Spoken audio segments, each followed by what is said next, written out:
Rakyat butuh pemimpin yang paham, yang ngerti bagaimana memajukan negara ini.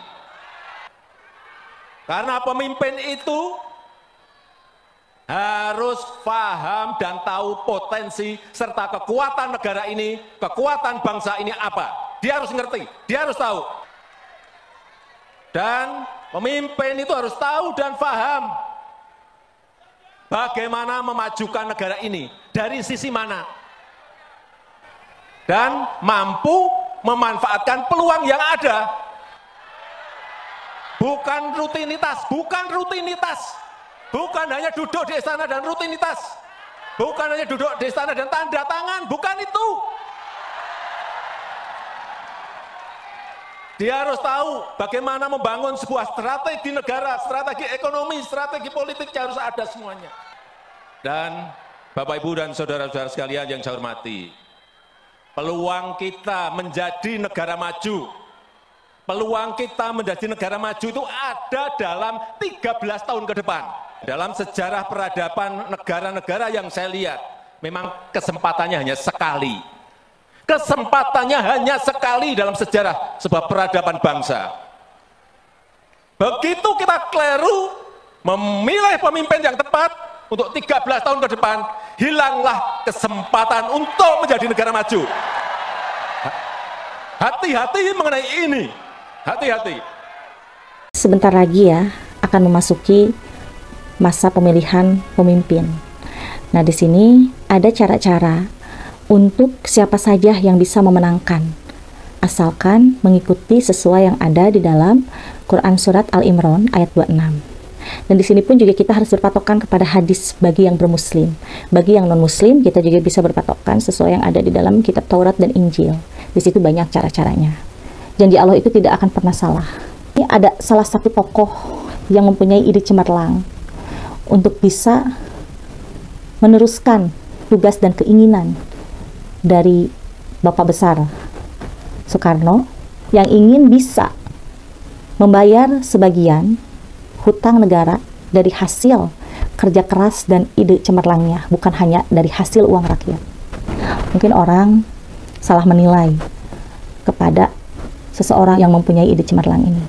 Jadi ide cemerlang dari tokoh tersebut yang bermain dengan negara asing ya, bukan berarti non-muslim, negara asing itu beragama muslim juga, yang memang mengatur strategi bagaimana caranya agar tidak terus-menerus uang rakyat yang dipakai, bagaimana caranya agar tidak terus-menerus uang rakyat yang dipakai. Nah, maka dari itu, dengan adanya tokoh ini yang mempunyai ide cemerlang, dia tidak mau tahu lah si koruptor itu seperti apa. Yang penting ingin sedikit demi sedikit membantu melunasi hutang negara dan juga ingin meringankan beban-beban rakyat. Yang penting ingin sedikit demi sedikit membantu melunasi hutang negara dan juga ingin meringankan beban-beban rakyat. Jadi keinginan Bapak Besar Presiden RI 1 yang disebut dengan Pak Soekarno ya, ingin sekali memerdekakan rakyat kecil, ingin sekali memakmurkan Indonesia.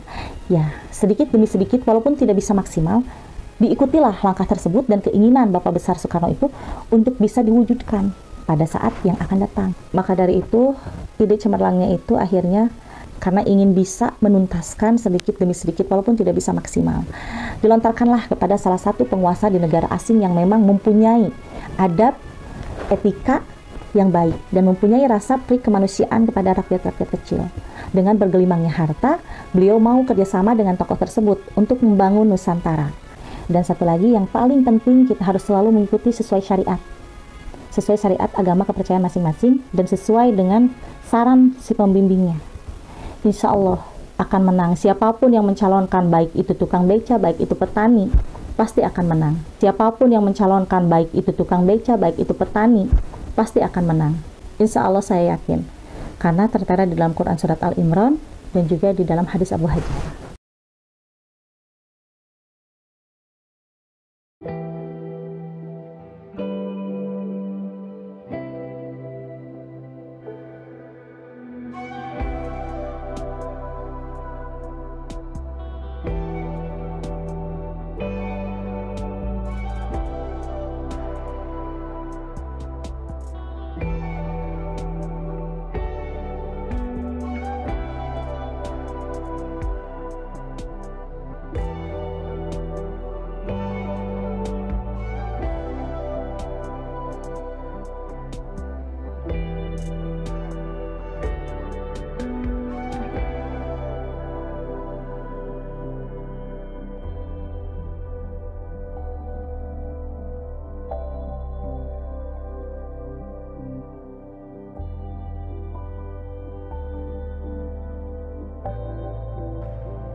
finally making good on the long-delayed promise of $100 billion a year in climate finance for developing countries. Dan saya tadi sampaikan negara-negara maju yang sudah memberikan kontribusi polusi CO2 yang sangat banyak dan mereka sudah berjanji akan memberikan 100 billion per tahun, sampai hari ini belum terrealisir. Jadi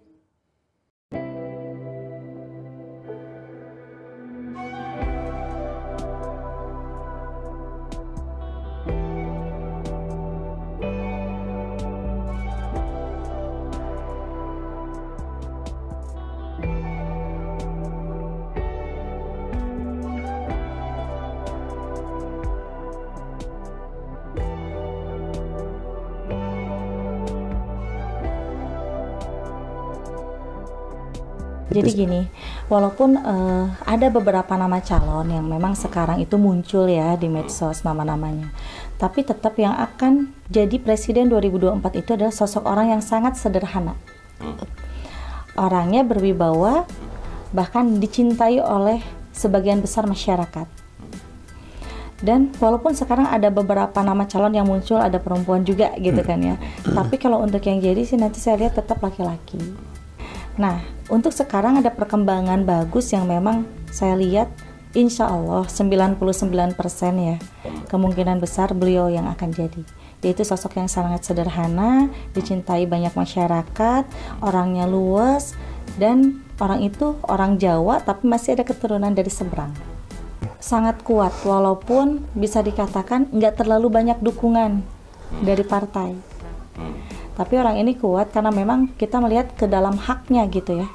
Karena yang saya lihat walaupun baru-baru orang ini terjun ke dalam politik, nggak dulu-dulu, kalau yang lain kan kebanyakan yang udah berbobot gitu ya, udah paham dalam segi politik. Kalau ini kan baru. Tapi beliau itu walaupun baru sangat memahami situasi dan kondisi yang dibutuhkan oleh masyarakat banyak. Yang satu sederhana, menyayangi masyarakatnya. Begitu. Nah, nama akhirnya O. O ya. Karena masih dari Jawa ya. Dari Jawa ya. Pihak kubu A contoh gitu kan, yang sosok yang sederhana itu mengalah. Tetapi insya Allah dengan izin Allah dia akan bisa naik dan jadi walaupun tanpa banyak dukungan ya. Dari petinggi ya. Enggak. Karena masyarakat ya, lagi-lagi masyarakat yang percaya gitu kan. Berarti kekuatan dari masyarakat ya yang bisa, ya nggak bisa dibohongin lah, namanya masyarakat milih kan berdasarkan apa yang dia percaya kan, dia lihat. Tapi kalau seandainya nih yang sosok sederhana itu jadi gitu kan, pembangunan di Indonesia ini akan lebih bagus. Oh, okay. Tapi kalau salah orang, contoh gitu, karena kan ada aja ya yang namanya licik atau apa gitu. Contohnya, memang haknya nih orang ini, tapi ternyata ada yang licik. Contoh, terjadi sama orang lain yang jadi gitu kan, bukan orang yang sederhana itu. Mungkin akan bisa lebih kacau. Tapi sosok ini tegas gitu dalam, ya maksudnya. Orangnya nggak terlalu memperlihatkan ketegasannya, yang ada hanya memperlihatkan kasih sayang. Dan kadang orang ini, maaf, disangka orang itu, ah ini mah orang bodoh gitu kan, ini nggak piawai dalam politik, padahal mah dia itu sangat piawai dalam politik tapi menyembunyikan diri. Pasti nanti akan muncul Mbak sosok yang mempunyai ciri-ciri seperti itu. Pasti Mbak. Pasti ya, jadi siapapun jani ora pandang bulu, ora pandang agomo. Jadi ini ora sah pinter-pinteran, iso-isoan le saiki iki. Pinter digolekne wong pinter, tapi ora iso nata negara percuma ya. Wong sederhana tapi iso nata negara, kuwi sing digoleki. Ya seharusnya lek minturut kodrate ngalam, sing iso ganti Joko Widodo ya jenenge ya kudune ya kena dingin nulis Jawa. Mulai wis muncul, lek ora muncul berarti ngapusi. Sinten Mbah? Ya mbok. Terus pun muncul jenengan. Lah iya kan. Ya saiki ya saiki wacana niki. Ngono lho. Wah, iki lek didengarne para her-her Lu tenan le iki le. Nggih, nggih.